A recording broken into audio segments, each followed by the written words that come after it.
أعوذ بالله من الشيطان الرجيم بسم الله الرحمن الرحيم سبحان الذي أسرى بعبده ليلا من المسجد الحرام إلى المسجد الأقصى بہت پاک ہے وہ ذات جو رات کو لے گئی بعبدہ ہی اپنے بندے کو لیلاً رات کے کچھ حصے میں من المسجد الحرام مسجد حرام سے إلى المسجد الأقصى دور کی مسجد کی طرف مسجد اقصی کی طرف الذي بارکنا حولہ وہ مسجد کہ ہم نے برکت دی اس کے ارد گرد لنریہ من آیاتنا تاکہ ہم دکھائیں اس کو من آیاتنا اپنی بڑی بڑی نشانیاں انہو بے شک وہ یعنی اللہ تعالی هو السمیع وہ بہت سننے والا البصیر بہت دیکھنے والا ہے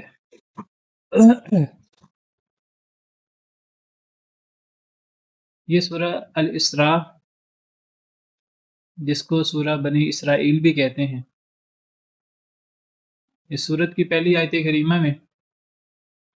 اللہ تعالیٰ نے اسراء کا ذکر فرمایا ہے سبحان الذی اسرا بہت پاک ہے وہ جو رات کو لے گیا اسرا کا لفظی مطلب یہ فعل ماضی ہے سین را یا سے باب فعال فعل ماضی اسی سے مصدر ہے اسرا اسرا یسری اسرا اسرا یسری اسرا کا مطلب رات کو لے جانا رات کی سیر کروانا رات کو لے جانا اس کے اندر صرف لے جانے کا معنی نہیں ہے رات کا معنی بھی اس کے اندر شامل ہے تو اسرا کا مطلب رات کی سیر رات کو لے جانا جو آگے لیلن کا ذکر ہے وہ الگ سے ہے تاکید کے لیے یا اس سے مراد ہے کہ وہ رات کا کچھ حصہ تھا وہ کوئی پوری رات نہیں تھی یہ جو اسراء ہے اور پھر بعد میں معراج بھی ہوا اسراء کہتے ہیں اصل میں نبی کریم صلی اللہ علیہ وسلم کو جو معراج ہوا تھا معراج کا مطلب چڑھنا چڑھائی تو وہ جو نبی کریم صلی اللہ علیہ وسلم کو آسمانوں پر چڑھایا گیا آسمانوں کی سیر کروائی گئی وہ معراج ہے اور مکہ سے مسجد حرام سے مسجد اقصی کی طرف جو لے جایا گیا اسے اسراء کہا جاتا ہے اور یہ دونوں سفر ایک ساتھ ہوئے ہیں ایک ہی رات ہوئے ہیں تو یہ اسراء اور معراج یہ دونوں سفر اکٹھے ہیں پہلے اسراء ہوا ہے مسجد حرام سے مسجد اقصی بیت المقدس میں ہے یروشلم میں مسلمانوں کا پہلا قبلہ تو اس سفر کو جو مسجد حرام سے مسجد اقصی کا ہے یہ اسراء ہے رات کو لے گئے اللہ تعالیٰ اور پھر وہاں سے اللہ تعالیٰ نے آسمانوں کی سیر کروائی وہ معراج ہے اسراء کا ذکر سورہ اسراء یا سورہ بنی اسرائیل کی پہلی آیت کریمہ جو ہم پڑھ رہے ہیں اس میں ہے اسی مناسبت سے چونکہ بہت اہم واقعہ ہے اور اللہ نے اس کا ذکر بڑے ہی خاص طریقے کے ساتھ بڑی اپنی شان اور اپنی عظمت بیان کر کے اپنی بزرگی بیان کر کے سبحان الذی کہہ کر اللہ نے اس عظیم الشان واقعے کا ذکر کیا ہے تو اس سورت کا نام ہی سورۃ الاسراء ہے اسی اسراء اور معراج کے واقعے کی مناسبت سے پہلی آیت کریمہ میں اسراء کا ذکر ہے مسجد حرام سے مسجد اقصی کی طرف لے جانے کا اس کو اسراء کہتے ہیں اور پھر وہ جو آسمانوں کی سیر ہے جو اسی رات ہی ہوئی اس کا ذکر بھی وہ سورہ نجم میں ہے جس کی طرف میں انشاءاللہ اشارہ کرتا ہوں وَلَقَدْ رَآهُ نَزْلَةً أُخْرَى عِنْدَ سِدْرَةِ الْمُنْتَهَى عِنْدَهَا جَنَّةُ الْمَأْوَى إِذْ يَغْشَى السِّدْرَةَ مَا يَغْشَى مَا زَاغَ الْبَصَرُ وَمَا طَغَى لَقَدْ رَآ مِنْ آيَاتِ رَبِّهِ الْكُبْرَى یہ سورہ نجم کی آیات ہیں تو ان آیات میں معراج کا ذکر بھی ہے قرآن کریم میں ہی، اور احادیث مبارکہ میں تفصیلات موجود ہیں۔ تو اس سورت کو سورۃ الاسراء کہتے ہیں۔ اسراء کے جو 2 واقعات ہیں اس میں سے پہلے واقعہ اسراء مسجد حرام سے مسجد اقصیٰ کی طرف، اس کی مناسبت سے، اور اس سورت کا ایک نام سورہ بنی اسرائیل بھی ہے۔ اس کو سورہ بنی اسرائیل اس لیے کہتے ہیں کیونکہ اس کے یہ چوتھی آیت، چوتھی، پانچویں، چھٹی جو آیات ہیں، چوتھی آیت کے بعد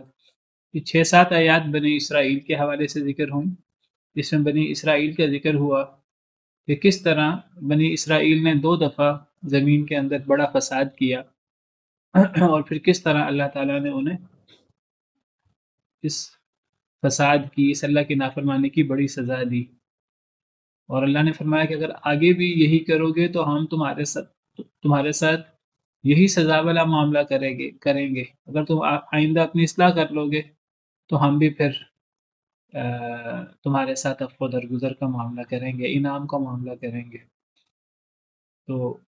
چونکہ آیت نمبر 4 اور اس کے بعد سے بنی اسرائیل کا قصہ ذکر ہے، تو اس حوالے سے اسے سورہ بنی اسرائیل بھی کہہ دیتے ہیں، اور پہلی آیت کریمہ کے حوالے سے اسے سورہ الاسراء بھی کہہ دیتے ہیں۔ یہ عظیم صورت، یہ مکی صورت ہے، اور مکہ مکرمہ میں شروع دور میں یہ صورت نازل ہوئی۔ سیدنا ابن مسعود رضی اللہ تعالی عنہ فرماتے ہیں کہ یہ صورت مکہ مکرمہ میں ابتدائی دور میں نازل ہوئی۔ بہت عظیم الشان صورت ہے، تمام صورتیں بڑی عظیم ہیں۔ اس صورت کی فضیلت میں آتا ہے کہ نبی کریم صلی اللہ علیہ وسلم رات کو سورہ بنی اسرائیل یا سورہ اسراء اور سورہ زمر پڑھتے تھے۔ ایک تو آپ سورہ ملک کی تلاوت فرماتے تھے عذاب قبر سے بچنے کے لیے، اور اسی طرح یہ سورہ اسراء یا سورہ بنی اسرائیل اور سورہ زمر کو بھی رات پڑھنے کا ذکر ملتا ہے احادیث مبارکہ میں۔ تو بڑی عظیم صورت ہے۔ اللہ فرماتے ہیں سبحان الذی اسری بعبدہ، بہت پاک ہے وہ ذات، بہت پاک ہے وہ اللہ، اسرا جو رات کو لے گیا، بعبدہ اپنے بندے کو۔ سبحان یہ اللہ کی تعریف ہے، اور اس میں اللہ کی پاکی بیان کی جاتی ہے، اور گویا کہ اللہ تعالیٰ کی جو توہین کی جاتی ہے، اللہ کے وہ بندے جنہیں اللہ نے پیدا کیا ہے، اللہ کی مخلوق، اللہ کے ناقص اور عاجز بندے، اللہ نے انہیں پیدا کیا ہے، لیکن وہ لوگ ہی اپنے رب، اپنے خالق، اپنے مالک پر الزامات لگاتے ہیں، اللہ معاف کرے، برا بلا کہتے ہیں، گالی دیتے ہیں، یا پھر تکذیب کرتے ہیں اللہ تعالیٰ کی، اللہ تعالیٰ کے ساتھ شرک کرتے ہیں، جو اللہ تعالیٰ کی تحقیر ہے اور اللہ تعالیٰ کی توہین ہے۔ اللہ کے ساتھ اللہ کی مخلوق میں سے ایسی مخلوق ملا دیتے ہیں، اللہ کا شریک بنا دیتے ہیں۔ اب وہ مخلوق تو وہ کتنی ہی فضیلت والی کیوں نہ ہو مخلوق کے اعتبار سے، بندوں کے اعتبار سے، لیکن جب ان کو اللہ کا شریک بنایا جائے گا تو وہ مخلوق ہے، تو وہ ناقص، کامل تو نہیں ہے اللہ رب العالمین کی طرح۔ اللہ رب العالمین کامل ہے ہر اعتبار سے۔ تو جب اللہ کی مخلوق کو اللہ کے ساتھ شریک کیا جائے گا تو گویا کہ اللہ کو مخلوق کے برابر کیا جائے گا، تو پھر اللہ کی توہین اور اللہ کی تحقیر بھی ہوگی۔ تو ان الزامات سے اور ان افتراءات سے اللہ رب العالمین کو، اللہ تعالیٰ اپنے آپ کو جب پاک کرتے ہیں تو پھر اللہ سبحان کا لفظ بولتے ہیں۔ تو سبحان سے اللہ تعالیٰ کی ہر قسم کے عیب،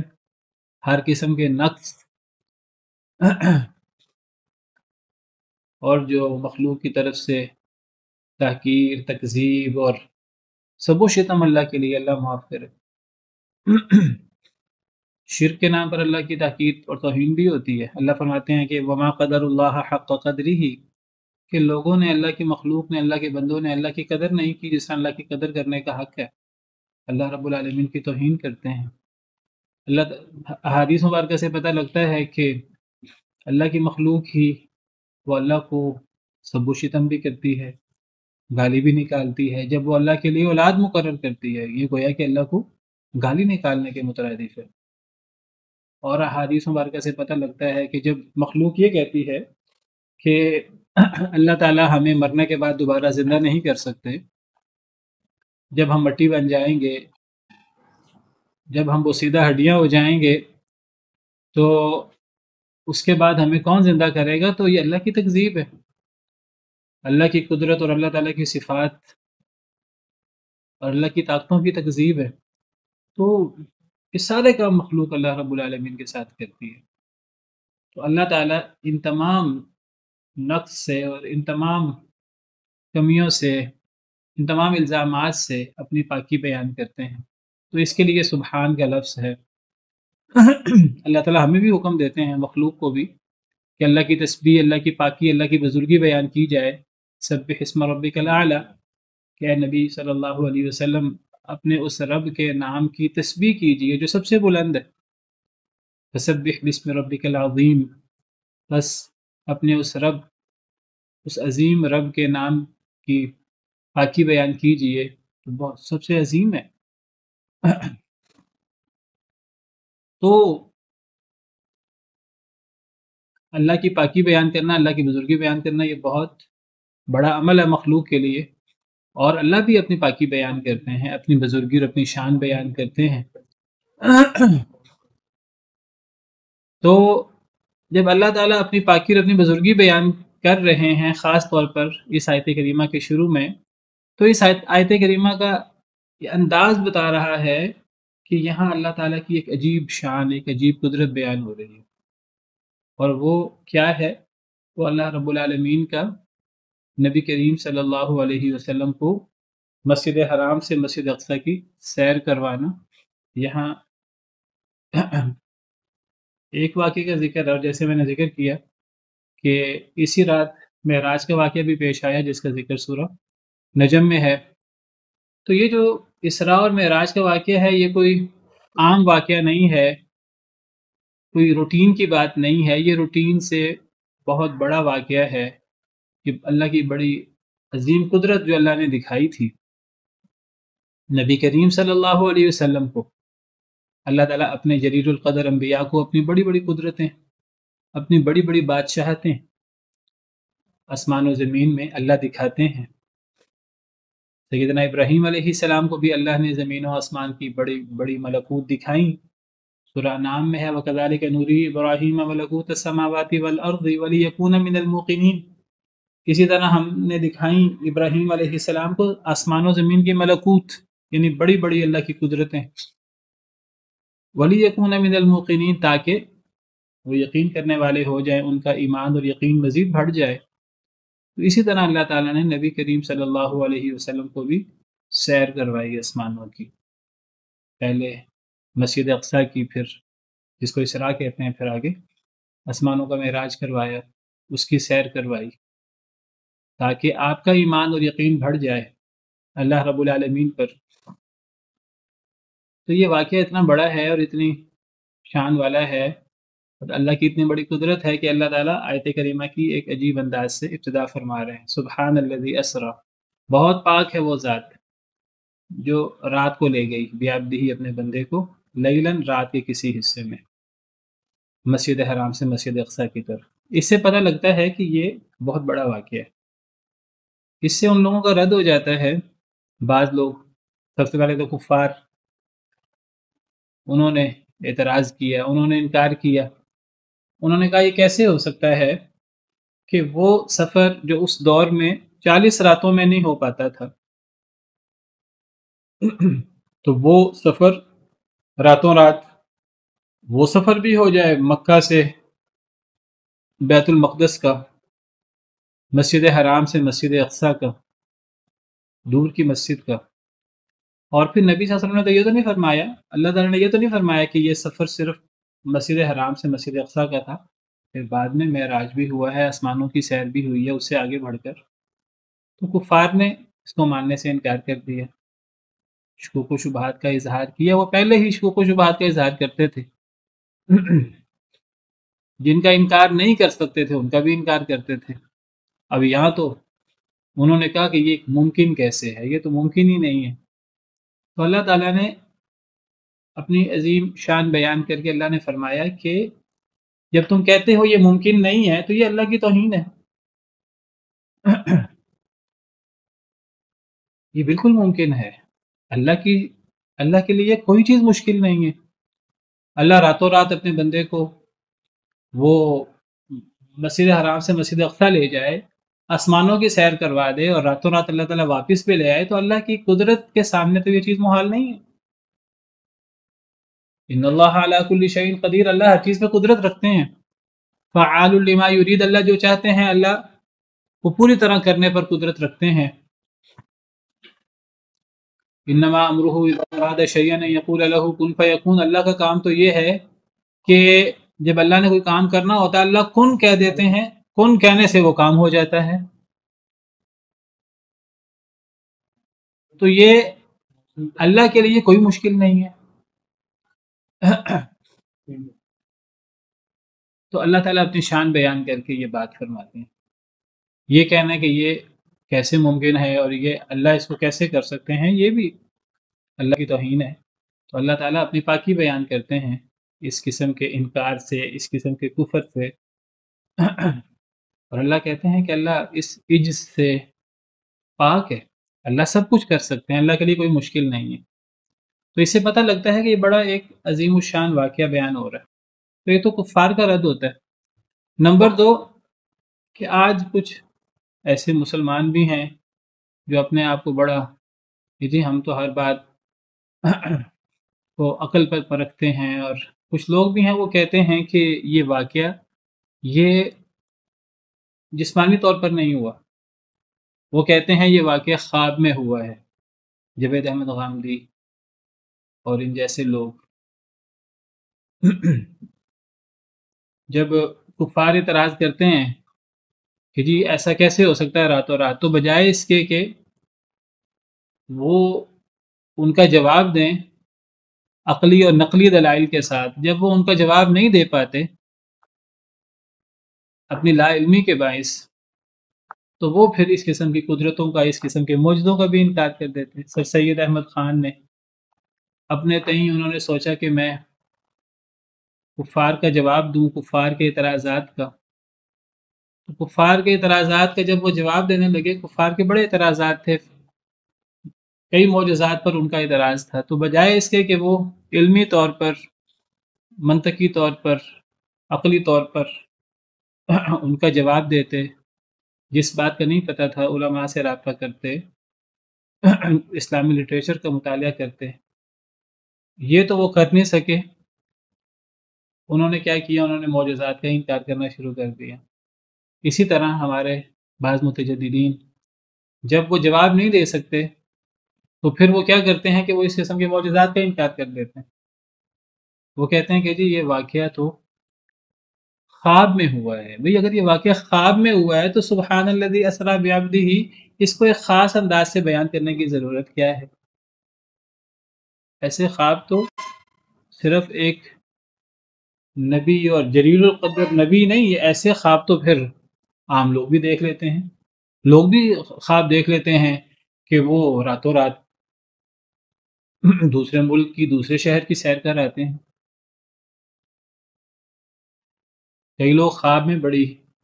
ایسی عجیب و غریب چیزیں بھی دیکھ لیتے ہیں جو دنیا میں ممکن نہیں ہوتی۔ کئی لوگ خواب میں اپنے آپ کو اڑتا ہوا اور کیا کیا چیزیں محسوس کرتے ہیں۔ تو اگر یہ معاملہ خواب میں ہی ہوا تھا تو پھر سبحان الذی اسری اس کا ایک خاص انداز سے اس کو بیان کرنے کی کیا ضرورت ہے؟ دوسری بات ہے کہ یہاں لفظ ہے سبحان الذی اسری بعبدہ، بہت پاک ہے وہ ذات۔ ایک تو آیت کریمہ کا انداز بتا رہا ہے کہ یہ خاص معجزہ، خاص اللہ کی شان اور قدرت۔ پھر اللہ فرماتے ہیں اسری بعبدہ، رات کو لے گیا اپنے بندے کو، بعبدہ، جب اسرا کے بعد بعبدہ کا صیغہ آئے تو اس کا مطلب ہے کہ یہ واقعہ یعنی جسم کے ساتھ ہوا ہے. اگر جسم کے ساتھ نہیں ہوا تو پھر بعبدہ ہی کہنے کی ضرورت ہی نہیں ہے. اگر یہ واقعہ خواب کا ہی ہے، جسمانی طور پر ہوا ہی نہیں، تو پھر سبحان الذی، اور جس کو بہت خاص انداز سے بیان کرنے کی ضرورت نہیں ہے، پھر بعبدہ ہی کہنے کی ضرورت نہیں ہے. اور پھر جو کفار نے اس پر حیرانگی کا اظہار کیا اور اس کا انکار کیا، کفار کو بھی حیرانگی کا اظہار کرنے کی اور انکار کرنے کی ضرورت نہیں تھی. اگر یہ واقعہ خواب میں ہوا تھا تو قریش نے جو اس کا انکار کیا، قریش نے پوچھا کہ یہ کیسے ہو سکتا ہے کہ راتوں رات آپ مسجد اقصیٰ کی سیر کر آئیں، آسمانوں کی سیر کر آئیں. تو احادیث مبارکہ میں ملتا ہے، صحیح احادیث مبارکہ میں کفار نے آپ سے مسجد اقصیٰ کی تفصیل پوچھی. نبی کریم صلی اللہ علیہ وسلم تو کبھی اس واقعے کے علاوہ آپ تو کبھی مسجد اقصیٰ نہیں گئے. تو کفار نے کیا کیا؟ کفار جو ہیں وہ جاتے تھے، مختلف علاقوں کا سفر کرتے تھے، شام کا سفر بھی کرتے تھے. تو جو لوگ وہاں کا سفر کر کے آئے تھے، انہوں نے نبی صلی اللہ علیہ وسلم سے کچھ ایسی علامات پوچھیں کہ مسجد اقصیٰ میں وہ جس مسجد کی آپ مسجد اقصیٰ کی بات کر رہے ہیں، تو اس میں کتنے مینار ہیں، اس میں اس کی چھت کیسی ہے، اس کی فلاں دیوار پر کیا بنا ہوا ہے، اور اس کی فلاں جگہ پر کیا ہے. ایسی بعض باتیں پوچھنا شروع کر دیں کہ وہی بندہ بتا سکتا تھا جو باقاعدہ عملی طور پر اس کو دیکھ کے آیا ہو. اب اگرچہ ان کا یہ سوال کرنا بھی صحیح نہیں تھا، اس لیے صحیح نہیں تھا کہ ضروری نہیں کہ اگر ایک بندہ باقاعدہ سفر کر کے بھی آئے مسجد اقصیٰ کا، بیت المقدس کا، تو ضروری نہیں جو چیزیں کفار پوچھ رہے ہیں تو اس نے بھی ان چیزوں کو اتنے ہی اہتمام سے دیکھا ہو. مثلا میں کہتا ہوں کہ میں جو ہے وہ بادشاہی مسجد کی سیر کر کے آیا ہوں، اس کو دیکھ کے آیا ہوں،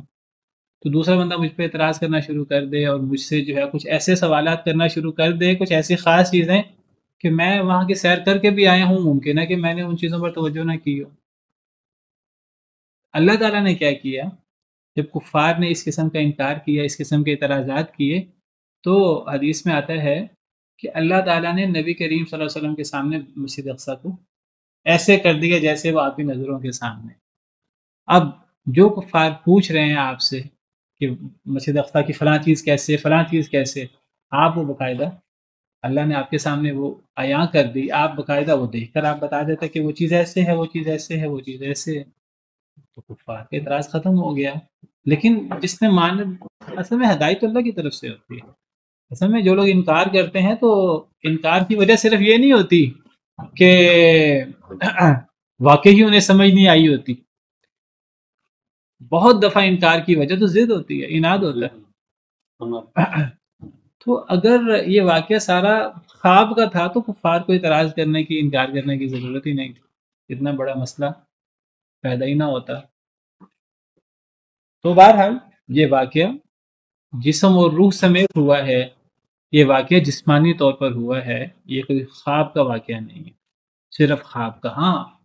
ویسے نبی کریم صلی اللہ علیہ وسلم نے اس واقعے کے علاوہ اسراء اور معراج کا واقعہ جو جسمانی طور پر تھا، اس کے علاوہ بھی آپ کو آسمانوں کی سیر کروائی گئی خوابوں کے اندر. آپ نے جنت جہنم اور اس قسم کی چیزیں اس اسراء اور معراج کے علاوہ بھی، نبیوں کا خواب بھی وہی ہوتا ہے، آپ کو خواب بھی آئے ہیں اور آپ نے اس میں اس قسم کی چیزیں بھی دیکھی ہیں. لیکن یہ واقعہ جو ہے اسراء اور معراج کا، یہ جسمانی طور پر ہوا ہے، مسلمانوں کا اتفاق ہے، علماء کا. بہت پاک ہے وہ ذات جو رات کو لے گیا اپنے بندے کو. اب جب اللہ تعالیٰ ایک عظیم الشان واقعہ بیان کر رہے ہیں جو ایک عام واقعہ نہیں ہے، ایک بڑا خاص واقعہ ہے، اور یہ واقعہ نبی کریم صلی اللہ علیہ وسلم کی ایک عظمت، ایک تو اس سے اللہ کی عظمت اور اللہ کی شان نمایاں ہوتی ہے کہ اللہ تعالیٰ جو ہیں وہ ہر کام کر سکتے ہیں جو اللہ چاہیں. اللہ ہر چیز میں قدرت رکھتے ہیں. ایک تو اس سے اللہ کی کارگزاری ثابت ہوتی ہے، اور پھر اللہ تعالیٰ نے اپنے نبی، اپنے بندے کو جب یہ خاص سفر کروایا تو اس سے نبی کریم صلی اللہ علیہ وسلم کی شان اللہ کے ہاں یہ بھی نمایاں ہوتی ہے. تو اللہ تعالیٰ نے جب نبی کریم صلی اللہ علیہ وسلم کی شان اور جب آپ کا یہ مقام بیان کیا کہ اللہ نے یہ اسراء اور معراج والی جو اللہ نے پھر اس میں بڑی بڑی نشانیاں دکھائیں، اللہ نے ہر شخص کو تو یہ اعزاز نہیں بخشا کہ اللہ تعالیٰ انہیں یہ زمین و آسمان کی ملکوت دکھاتے اور اللہ انہیں بڑی بڑی اپنی نشانیاں دکھاتے، آخر میں لنریہم من آیاتنا، اللہ نے یہ مقام، یہ اعزاز نبی کریم صلی اللہ علیہ وسلم کو دیا۔ تو اس میں نبی کریم صلی اللہ علیہ وسلم کی بھی ایک خاص فضیلت اور نبی کریم صلی اللہ علیہ وسلم کی بھی ایک خاص شان ہے بحیثیت اللہ کے عاجز بندے ہونے کے، بحیثیت اللہ کے نبی اور رسول ہونے کے۔ اللہ کی عظمت تو ہے ہی بحیثیت خالق اور مالک ہونے کے، نبی کریم صلی اللہ علیہ وسلم کی بھی ایک عظمت اور ایک شان، ایک مقام جو اللہ کے ہاں ہے وہ نمایاں ہوتا ہے۔ یہاں جب اللہ تعالیٰ نے نبی کریم اپنی عظمت بیان کرتے کرتے جب نبی صلی اللہ علیہ وسلم کا مقام بیان کیا تو آپ کے لیے اللہ تعالیٰ نے کون سی صفت یہاں استعمال کی؟ آپ کا اللہ تعالیٰ نے آپ کو کس وصف کے ساتھ پکارا؟ وہ وصف بڑا عظیم ہے، کیونکہ یہ جب اللہ تعالیٰ معراج کا ذکر کر رہے ہیں، اسراء کا ذکر کر رہے ہیں، تو یہ اب عام تذکرہ نہیں ہو رہا، یہ عام روٹین کے واقعات نہیں ہیں، یہ خاص واقعات۔ اب یہ واقعہ اللہ نے اپنی مخلوق میں سے جس کو چنا ہے اپنے نبیوں میں سے، تو وہ کوئی عام شخصیت نہیں ہے، پھر وہ کوئی خاص شخصیت ہے، بہت بلند مقام ہے اس کا اللہ کے یہاں۔ اب اللہ اس کو وہاں کس وصف سے یاد کر رہے ہیں، وہ وصف بھی بڑا عظیم ہے، تو وہ وصف کون سا ہے؟ یہاں اللہ نے یہ نہیں فرمایا سبحان الذی اسریٰ برسولہ یا بنبیہ یا بمحمد یا کوئی، یہاں اللہ نے جو آپ کا وصف بیان کیا ہے وہ عبد کا۔ اس سے پتہ لگتا ہے کہ اللہ کے بندوں میں سے، دیکھیے ہم سب اللہ کے بندے ہیں، اللہ کی تمام مخلوق وہ اللہ کی مخلوق ہے، اللہ کی عبادت کرنے والی ہے اور اللہ کے سامنے عاجز ہے، لیکن جب کوئی حقیقی معنوں میں اللہ کا بندہ بن جائے، اللہ کی مخلوق جب اللہ کے سامنے عاجز ہو جائے، بندہ بننے کا کیا مطلب ہے؟ کہ اللہ کے سامنے سر کو جھکا لے، اللہ کے احکامات کے سامنے سر جھکا لے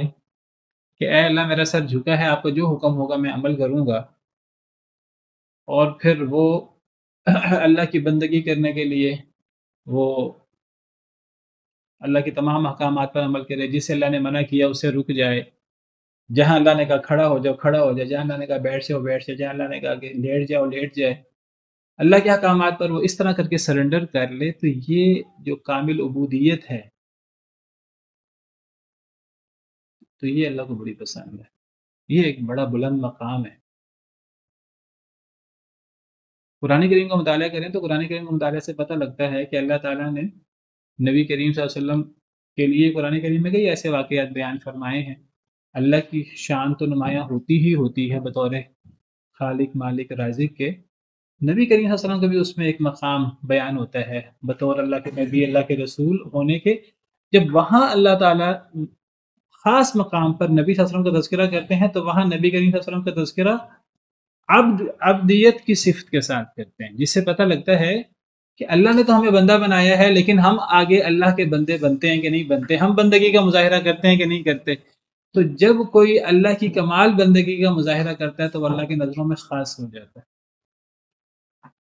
اللہ کی نظروں میں جتنا بلند ہونا ہے اس کے لیے اتنی کمال بندگی کا مظاہرہ کرنا ہوگا، اور یہ نبی کریم صلی اللہ علیہ وسلم کی صفات میں سے ایک نمایاں صفت ہے، اعلیٰ ترین صفت ہے کہ آپ نے اللہ کے سامنے کمال بندگی کا مظاہرہ کیا۔ ہمیں لوگوں کے سامنے سر نہیں جھکانا، بادشاہوں کے سامنے ہمیں سر نہیں جھکانا، ہمیں اپنا وقار، اپنی خودی، اپنی عزت کا پاس رکھنا ہے، لیکن اس کا مطلب یہ نہیں انسان متکبر ہو جائے، انسان اتنا متکبر ہو جائے، انسان کے گردن میں اس طرح سریا آ جائے کہ انسان خالق کے سامنے بھی اکڑ کے کھڑا ہو جائے شیطان کی طرح، کہ میری رائے تو یہ ہے، میری عقل تو یہ کہتی ہے، اللہ کے تو سجدہ کر، وہ کہ نہیں میں کیسے سجدہ کروں؟ جس آدم کو اے اللہ تو مجھے سجدہ کرنے کا کہہ رہا ہے، وہ آدم تو مٹی سے بنا ہے، مٹی نیچے جاتی ہے، میں آگ سے بنا ہوں، آگ اوپر جاتی ہے۔ بھئی آدم کو مٹی سے کس نے بنایا؟ اللہ نے۔ تجھے آگ سے کس نے بنایا؟ اللہ نے۔ اب وہ اللہ جو تم دونوں کا خالق ہے وہ حکم دے رہا ہے کہ سجدہ کرو، تو تم آگے سے اپنی عقل اگر مگر اور اپنے قیاس، اور یہ تکبر ہے۔ تو عبودیت کیا ہے؟ عبودیت یہ ہے کہ جب اللہ نے کسی کو بندہ بنایا ہے اللہ کی مخلوق ہے تو وہ کمال بندگی کا مظاہرہ کرے، وہ اللہ کے احکامات کے سامنے چوں نہ کرے، جو اللہ کا حکم ہو وہ اس کے مطابق عمل کرے۔ نبی کریم صلی اللہ علیہ وسلم اللہ کے نبی تھے، چنے ہوئے، اور اللہ کے بھیجے ہوئے رسول تھے مقرب، لیکن آپ اللہ کے عاجز ترین بندے تھے۔ اللہ کی عبادت کرتے تھے جتنی آپ عبادت کر سکتے تھے۔ آپ رات کو بستر پر سونے کی بجائے آرام دہ بستر پر آپ رات اللہ کے حضور قیام کرتے، اتنا لمبا قیام کرتے کہ آپ کے پاؤں مبارک پر بھرم پڑ جاتے، سوج جاتے پاؤں مبارک۔ سیدہ عائشہ رضی اللہ تعالیٰ عنہ نے پوچھا آپ سے کہ آپ اتنی لمبی عبادت کرتے ہیں، اپنے آپ کو اتنا تھکاتے ہیں، حالانکہ آپ کا مقام تو یہ لیغفر لک اللہ ما تقدم من ذنبک، اگر کوئی کمی بیشی، کوئی تقصیر کوئی ہے بھی تو اللہ نے اگلی پچھلی ساری معاف کر دی سورہ فتح میں۔ تو آپ کو اتنی اپنے آپ کو تھکانے کی اور اتنی عبادت کرنے کی کیا ضرورت ہے، تھوڑا سا کم کر لیں۔ تو آپ نے کیا فرمایا، افلا اکون عبدا شکورا، میں اللہ کا شکر گزار بندہ نہ بنوں، اللہ کی بندگی نہ کروں۔ تو آپ نے بندگی کے اندر بندہ ہونے کے اعتبار سے جو ایک اعلیٰ ترین صفت ہو سکتی ہے، آپ جو کر سکتے تھے آپ نے کیا ہے، لمبے لمبے سجدے کرتے تھے اور اللہ کے احکامات پر جس طرح عمل کرتے تھے۔ تو اللہ نے یہاں آپ کو آپ ایک عظیم وصف کے ساتھ پکارا ہے، وہ ہے اللہ کا عاجز کا بندہ ہونا۔ قرآن کا نزول چھوٹی چیز نہیں ہے، قرآن کا نزول وہ اللہ کا عظیم انعام ہے آپ پر کہ جب باقی نبیوں پر قرآن نازل نہیں ہوا، دوسری کتابیں نازل ہوئی، نبی صلی اللہ علیہ وسلم میں قرآن نازل ہوا تو آپ سید الانبیاء والمرسلین بن گئے قرآن کی وجہ سے، اور رات لیلۃ القدر قرآن کی وجہ سے لیلۃ القدر بن گئی، جبریل امین علیہ السلام قرآن کی وجہ سے فرشتوں کے سردار بن گئے۔ یہ امت، اللہ نے جب اس امت کے لیے قرآن نازل کیا تو یہ امت افضل ترین امت بن گئی۔ رمضان کا مہینہ جس میں قرآن نازل ہوا وہ مہینوں کا سردار بن گیا۔ تو جب اللہ تعالیٰ نے نبی کریم صلی اللہ علیہ وسلم پر قرآن جیسی کتاب نازل کرنے کا ذکر کیا ہے قرآن کریم میں، تو وہاں اللہ تعالیٰ نے جو نبی صلی اللہ علیہ وسلم کی صفت بیان کی ہے وہ بھی عبد۔ سورہ فرقان کے شروع میں اللہ فرماتے ہیں تبارک الذی نزل الفرقان علی عبدہ لیکون للعالمین نذیرا، وہاں بھی اللہ اپنی عظمت، اپنی شان، اپنی کبریائی بیان کرتے ہیں۔ تبارک الذی، بہت بابرکت ہے وہ ذات، نزل الفرقان، جس نے نازل کیا فرقان یعنی قرآن کو، علی عبدہ، اپنے بندے پر۔ اب یہ بہت ایک نبی صلی اللہ علیہ وسلم، اللہ اپنی عظمت بیان کر رہے ہیں بطور خالق مالک کے، اور نبی کریم صلی اللہ علیہ وسلم جو اللہ کے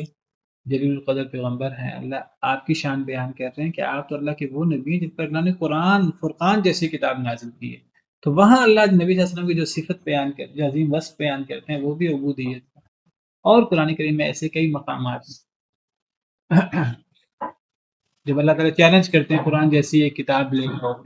قرآن جیسی ایک صورت بنا کے، وہاں بھی اللہ تعالیٰ نبی صلی اللہ علیہ وسلم کی صفت عبودیت کا ذکر کرتے ہیں۔ وَإِن كُنتُمْ فِي رَيْبٍ مِّمَّا نَزَّلْنَا عَلَىٰ عَبْدِنَا، تو یہ جو عبودیت ہے یہ چھوٹی صفت نہیں، یہ بہت بڑی صفت ہے۔ اللہ کے سامنے جو جتنا جھکتا جاتا ہے اللہ اس کو وَرَفَعْنَا لَكَ ذِكْرَكَ، اللہ اس کو اتنا بلند مقام دیتے رہتے۔ خالق کا کام ہے کبریائی اور بڑائی، اور بندے کا کام کیا ہے، عاجزی، انکساری۔ جو جتنا جھکے گا اللہ کے سامنے، لوگوں کے سامنے نہیں، جو اللہ کے سامنے جتنا جھکے گا اللہ اس کو اتنا مقام، اتنی فضیلت،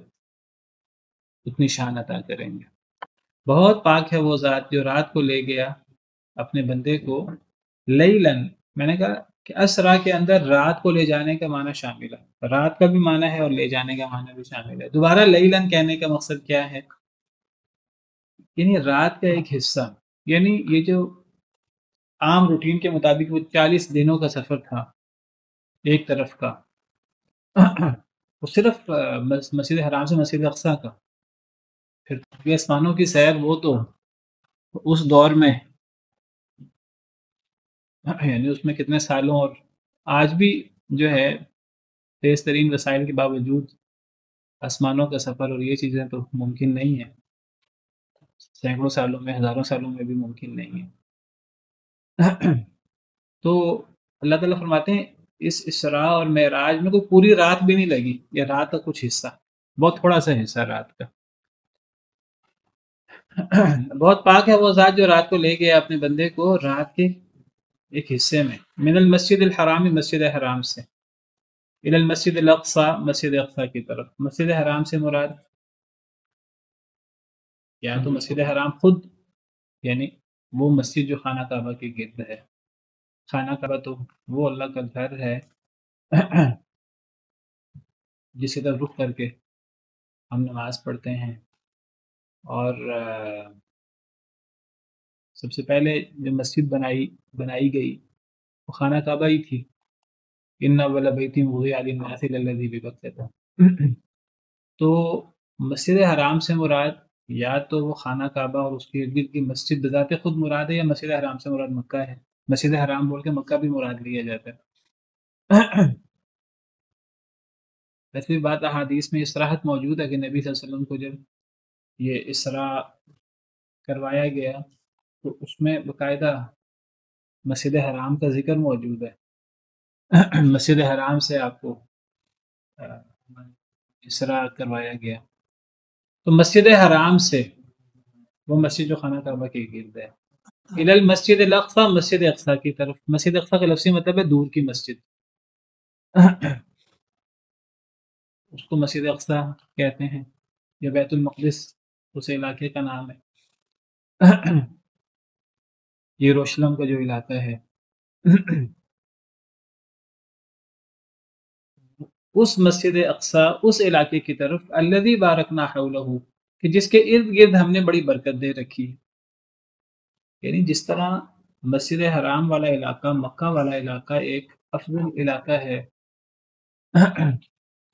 اسی طرح مسجد اقصی اور وہ فلسطین کا وہ علاقہ مسجد اقصی موجود ہے، یروشلم کا وہ علاقہ، تو وہ اس کے ارد گرد بھی اللہ نے برکت دے رکھی ہے۔ روحانی طور پر بھی اللہ نے بڑی برکت دے رکھی ہے، اور ظاہری طور پر بھی بڑی برکت دے رکھی ہے۔ روحانی طور پر برکت یہ ہے کہ اللہ نے اس جگہ پر بہت سارے انبیاء و رسول بھیجے، بہت سارے انبیاء و رسول وہاں آئے، اور وہاں وہ چلتے پھرتے رہے، اللہ کی دین کی دعوت دیتے رہے، پھر وہ فوت ہوئے، وہیں دفن ہوئے۔ اسی طرح ظاہری طور پر بڑی برکت ہے کہ بڑا سرسبز اور شاداب علاقہ ہے، نہریں اور باغات اور اللہ کی نعمتیں، اور پھر ظاہری حسن بھی بہت زیادہ ہے، اللہ کی بہت ساری نعمتیں ہیں۔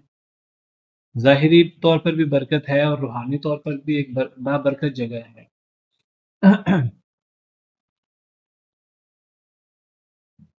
قرآن کریم میں کئی جگہ پر اللہ تعالیٰ نے اس علاقے کا ذکر کیا ہے، اور اسے اللہ نے بابرکت علاقہ قرار دیا ہے، جیسے یہاں ذکر ہے کہ اس مسجد اقصی کی طرف جس کے ارد گرد علاقے میں ہم نے برکت دے رکھی تھی۔ ایک اور جگہ پر اللہ تعالیٰ فرماتے ہیں بنی اسرائیل جو فرعون کے دور میں بڑے کمزور تھے اور بڑا ظلم ہوتا تھا ان پر، اللہ تعالیٰ فرماتے ہیں کہ جب اللہ تعالیٰ نے فرعون کو ہلاک کیا، فرعون اور اس کی قوم کو،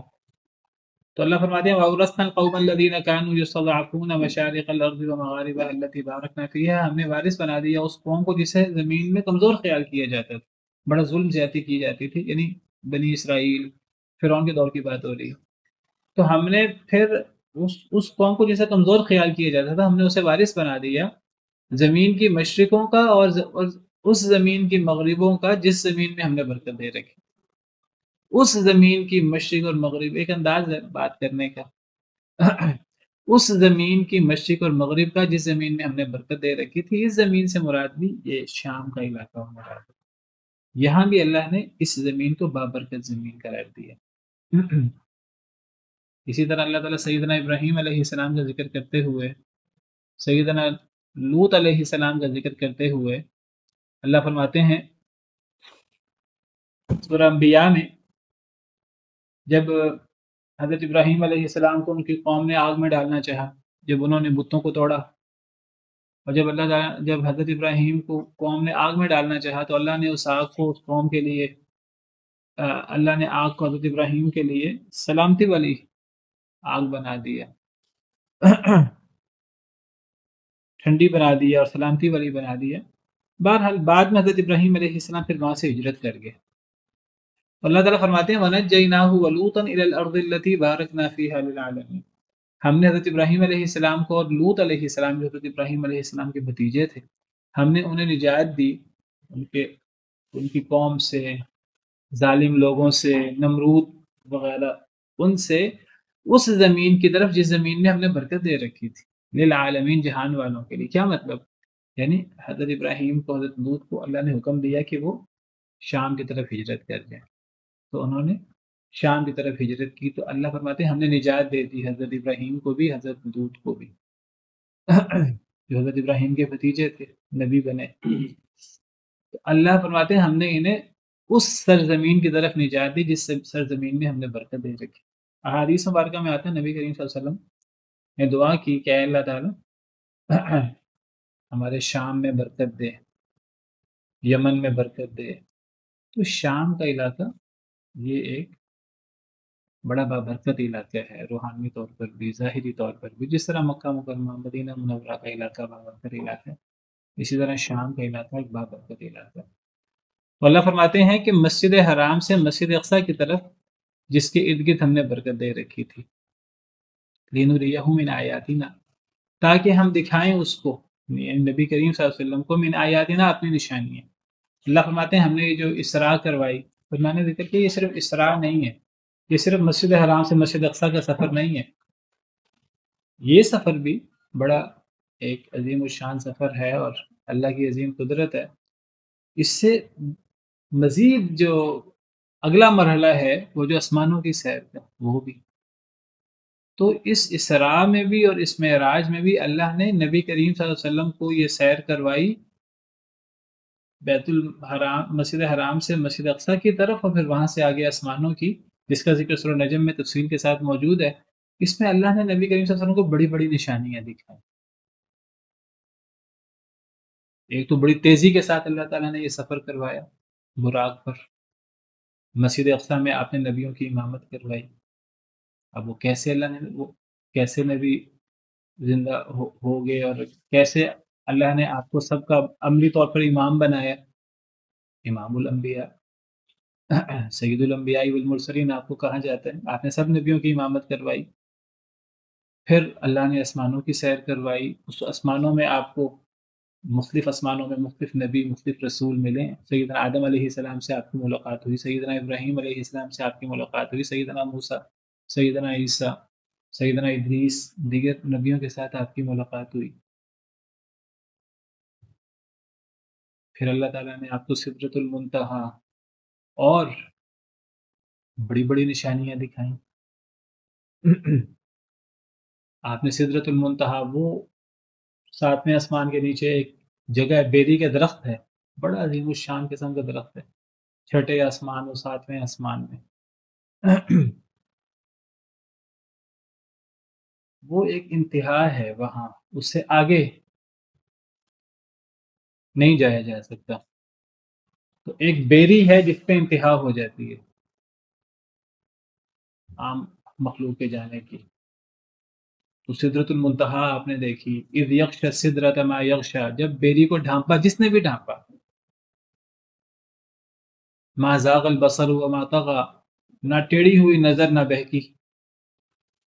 لقد رأى من آیات ربہ الکبریٰ، اللہ کی بڑی بڑی نشانیاں دیکھی۔ تو اللہ نے نبی کریم صلی اللہ علیہ وسلم کو اس اسراء اور معراج کے سفر میں بڑی بڑی اپنی نشانیاں دکھائیں، بڑی بڑی اپنی قدرتیں دکھائیں۔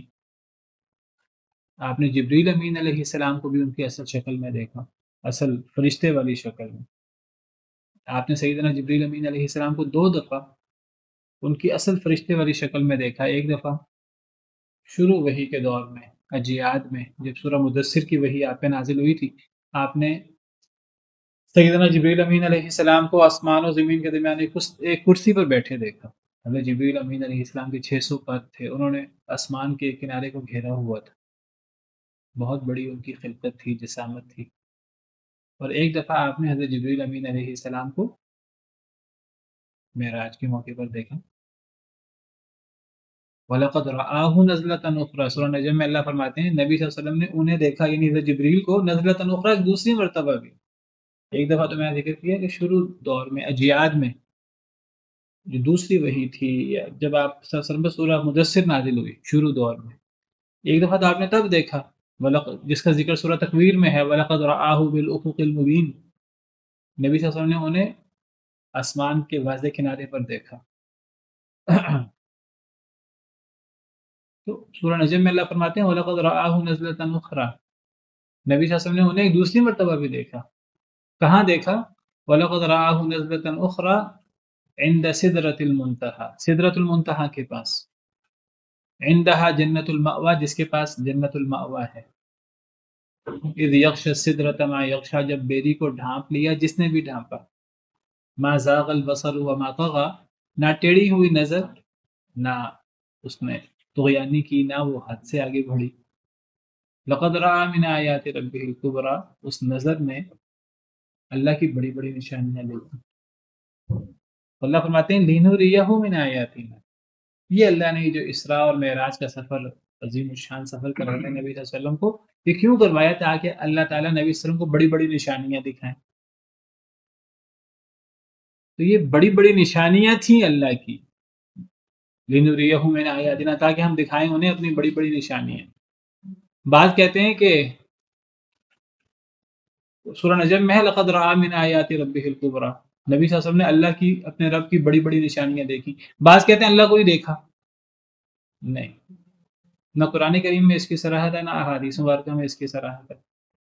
قرآن کہتا ہے تاکہ ہم نبی کریم صلی اللہ علیہ وسلم کو یہاں اس آیت کریمہ میں اپنی نشانیاں دکھائیں، یہ نہیں فرمایا اپنا آپ دکھائیں۔ سورہ نجم میں فرمایا لقد رأى من آیات ربہ الکبریٰ، نبی کریم صلی اللہ علیہ وسلم نے اپنے رب کی بڑی بڑی نشانیاں دیکھی، یہ نہیں فرمایا اپنے رب کو دیکھا۔ لقد رأى ربہ، یہ نہیں فرمایا، فرمایا لقد رأى من آیات ربہ الکبریٰ، نبی کریم صلی اللہ علیہ وسلم نے اپنے رب کی بڑی بڑی نشانیاں دیکھی۔ جب اللہ خود فرما رہے ہیں رب کی نشانیاں دیکھی، تو رب کی نشانیاں دیکھی، سدرۃ المنتہا ہے، جنت جہنم ہے، آسمانوں کی سیر ہے، سیدنا جبریل امین علیہ السلام ہیں، دیگر بڑے بڑے معجزات اللہ نے دکھائے۔ جہاں تک اللہ کو دیکھنے کی بات ہے، اس کے لیے الگ سے دلیل چاہیے صراحت سے۔ وہ صراحت نہ قرآن کریم میں ہے نہ حدیث مبارکہ میں ہے، بلکہ قرآن کریم سے اور حدیث مبارکہ سے اس کا رد ہوتا ہے۔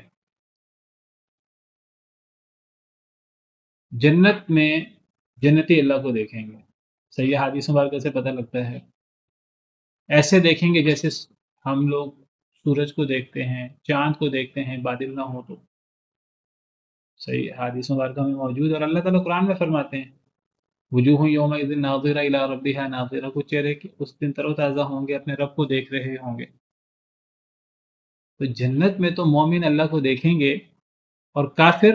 اللہ سے پردے میں ہوں گے۔ کلا انہم عن ربہم یومئذ لمحجوبون، یہ اپنے رب سے اس دن حجاب میں ہوں گے۔ تو جنت میں تو مومن اللہ کو دیکھیں گے، صرف مومن، اور یہ جنت کی تمام نعمتوں سے بڑھ کر یہ اللہ کی نعمت، اللہ رب العالمین کا دیدار۔ دنیا میں جاگتے ہوئے آنکھوں سے اللہ کو دیکھا نہیں جا سکتا، اس کی کوئی دلیل نہیں ہے نبی صلی اللہ علیہ وسلم یا کسی اور نبی نے اللہ کو دیکھا ہے، بلکہ میں نے ذکر کیا کہ صراحتیں موجود ہیں کہ دنیا میں اللہ کو نہیں دیکھا۔ سیدہ عائشہ رضی اللہ تعالیٰ عنہ فرمایا کرتی تھی، صحیح بخاری صحیح مسلم وغیرہ میں حدیث موجود ہے، صحیح حدیث ہے، وہ کہتے تھے کہ جو بندہ یہ دعویٰ کرے کہ نبی صلی اللہ علیہ وسلم نے اپنے رب کو دیکھا، فقد اعظم علی اللہ الفریا، اس نے اللہ پہ بہت بڑا جھوٹ باندھا، یہ اللہ پر افتراء ہے۔ یعنی آپ کو کیسے پتہ لگا نبی صلی اللہ علیہ وسلم نے اللہ کو دیکھا؟ یا تو اللہ بتائے کہ مجھے محمد صلی اللہ علیہ وسلم نے دیکھا ہے، یا کسی نبی نے دیکھا ہے، یا پھر نبی صلی اللہ علیہ وسلم خود بتائیں کہ میں نے اپنے رب کو دیکھا ہے۔ نہ تو اللہ تعالیٰ فرماتے ہیں، نہ نبی صلی اللہ علیہ وسلم بتاتے ہیں۔ اگر ایک بندہ کہے کہ جی نبی صلی اللہ علیہ وسلم نے اللہ کو دیکھا ہے، تو پھر اس کو اس بات کا کہاں سے پتہ لگا؟ یہ تو پھر جھوٹ ہے اللہ پر۔ حضرت عائشہ فرماتی ہیں جو بندہ یہ دعویٰ کرے من زعم ان محمدا صلی اللہ علیہ وسلم رأى ربہ فقد اعظم علی اللہ الفریہ، جو بندہ یہ دعویٰ کرے نبی صلی اللہ علیہ وسلم نے اپنے رب کو دیکھا ہے اس نے اللہ پہ بہت بڑا جھوٹ باندھا۔ دنیا میں اللہ کو دیکھا نہیں جا سکتا، اگر اللہ کو دیکھنا ممکن ہوتا سیدنا موسیٰ علیہ السلام کو اللہ نے شرف تکلم بخشا ہے، اللہ نے حضرت موسیٰ علیہ السلام سے کلام کیا من وراء حجاب، حضرت موسیٰ علیہ السلام نے دیکھا اللہ تعالیٰ اتنے مہربان ہے، اللہ تعالیٰ نے مجھ سے کلام کیا ہے، تو حضرت موسیٰ علیہ السلام نے سورہ اعراف میں موجود ہے ولما جاء موسیٰ لمیقاتنا وکلمہ ربہ، جب حضرت موسیٰ ہماری ملاقات کے لیے آئے اور اللہ نے ان سے کلام کیا، حضرت موسیٰ نے کہا قال ربی ارنی انظر الیک، کہنے لگے اللہ تعالیٰ میں آپ کو دیکھنا چاہتا ہوں، قال لن ترانی، اللہ نے فرمایا آپ مجھے نہیں دیکھ سکتے یعنی دنیا میں، ولكن انظر الى الجبل فإن استقر مكانه فسوف ترانی، پہاڑ کو دیکھیں، میں پہاڑ پہ تجلی ڈالوں گا، اگر پہاڑ میری تجلی برداشت کر گیا تو آپ بھی مجھے دیکھ سکیں گے۔ فلما تجلی ربہ للجبل، جب اللہ نے اپنی تجلی ڈالی پہاڑ کی طرف، سامنے کے پہاڑ کی طرف، جعلہ دکن، وہ پہاڑ ریزہ ریزہ ہو گیا، وخر موسیٰ صاعقہ، حضرت موسیٰ دوسرے پہاڑ پہ تھے، سامنے والا پہاڑ ریزہ ریزہ ہو گیا تو حضرت موسیٰ بھی ہوش ہو کر گر پڑے۔ فلما افاق، جب انہیں ہوش آیا، قال سبحانک، کہتے ہیں اے اللہ آپ پاک ہیں، تبت الیک، میں آپ سے توبہ کرتا ہوں، وانا اول المؤمنین، ایمان لاتا ہوں، کس بات پر ایمان لاتا ہوں؟ اللہ کو دیکھا نہیں جا سکتا یعنی دنیا میں، اللہ تعالیٰ فرماتے ہیں لا تدرکہ الابصار، آنکھیں اللہ کو نہیں پا سکتی یعنی دنیا میں، وہو یدرک الابصار، اللہ آنکھوں کو پا لیتے ہیں۔ اسی طرح حدیث مبارکہ میں آتا ہے، صحیح حدیث ہے، نبی صلی اللہ علیہ وسلم نے فرمایا کہ دجال اپنے آپ کو اللہ ہونے کی، وہ رب ہونے کا دعویٰ کرے گا، نبی صلی اللہ علیہ وسلم نے فرمایا وہ جھوٹا ہے، اس کے جھوٹا ہونے کی دلیل یہ ہے کہ مرنے سے پہلے اللہ کو نہیں دیکھا جا سکتا، یہ صحیح مسلم کی حدیث ہے۔ دجال کہے گا میں رب ہوں، تو اگر دجال رب ہے تو اس کو تو دیکھا نہیں جا سکتا، تو اس کو تو لوگ دیکھیں گے، کوئی بندہ مرنے سے پہلے اللہ کو نہیں دیکھ سکتا، مرنے کے بعد اللہ کو دیکھا جا سکتا ہے جنت میں جا کر، اور بہت سارے دلائل ہیں جس سے پتہ لگتا ہے کہ اللہ کو دیکھا نہیں جا سکتا۔ تو یہ کہنا کہ نبی کریم صلی اللہ علیہ وسلم نے اللہ کو دیکھا، اس کے لیے یا تو نبی کریم صلی اللہ علیہ وسلم کی حدیث مبارکہ چاہیے، یا اللہ تعالیٰ بتائیں کہ اللہ تعالیٰ نے نبی صلی اللہ علیہ وسلم کو اپنا آپ دکھایا، اللہ تو فرماتے ہیں نبی صلی اللہ علیہ وسلم نے اللہ کی نشانیاں دیکھی، جب اللہ نے یہ فرمایا ہے تو ہمیں اس سے آگے بڑھ کر نہیں کہنا چاہیے کہ معراج کے موقع پر نبی صلی اللہ علیہ وسلم نے اللہ کو دیکھا، معراج کی حدیث میں بھی اس کا ذکر نہیں ہے، قرآن میں بھی اس کا ذکر نہیں ہے۔ سورہ نجم میں ذکر ہے کہ نبی صلی اللہ علیہ وسلم نے دوسری مرتبہ دیکھا، اس سے جبریل مراد ہے، نبی صلی اللہ علیہ وسلم سے اس آیت کریمہ کی تشریح پوچھی گئی کہ یہاں کس کو دیکھنے کا ذکر ہے، حضرت عائشہ نے پوچھا نبی صلی اللہ علیہ وسلم سے کہ یہاں پہلی مرتبہ دوسری مرتبہ کس کو دیکھنے کا ذکر ہے، تو صحیح بخاری صحیح مسلم میں حدیث ہے یہ، تو نبی صلی اللہ علیہ وسلم نے فرمایا کہ اس سے جبریل مراد ہے، میں نے جبریل کو ان کی اس شکل میں دیکھا جس شکل میں وہ فرشتے والی شکل میں، تو اس سے جبریل مراد ہے نہ کہ اللہ تعالیٰ۔ تو لنریہ من آیاتنا، تاکہ ہم دکھائیں ان کو اپنی بڑی بڑی نشانیاں، انہ هو السمیع البصیر، بے شک اللہ تعالیٰ بہت سننے والے ہیں بہت دیکھنے والے ہیں۔ اللہ سننے والے ہیں، کون لوگ ان آیات کو سن کر، ان اللہ کی بڑی بڑی نشانیوں کو سن کر لوگ کیا رویہ رکھتے ہیں، اللہ دیکھنے والے ہیں، جائزہ لینے والے ہیں کہ لوگ کیا رویہ رکھتے ہیں اور لوگ ایمان کا مظاہرہ کرتے ہیں کہ نہیں کرتے۔ سبحان ربک رب العزت عما یصفون وسلام علی المرسلین والحمد للہ رب العالمین۔